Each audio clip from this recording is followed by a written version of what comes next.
ডিসেম্বরে বাংলাদেশ ব্যাংক খাতে আমানতের পরিমাণ দাঁড়ায় ১৭.৭৭ লাখ কোটি টাকায়, যা আগের বছরের একই মাসের তুলনায় ৭.৪৪% বেশি।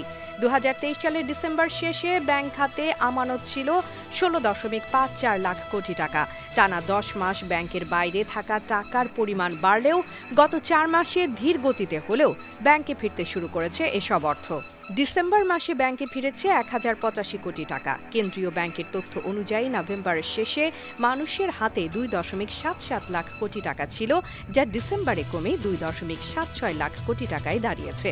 তবে গত বছরের ডিসেম্বরের তুলনায় এটি প্রায় ৮.৪৪% বেশি।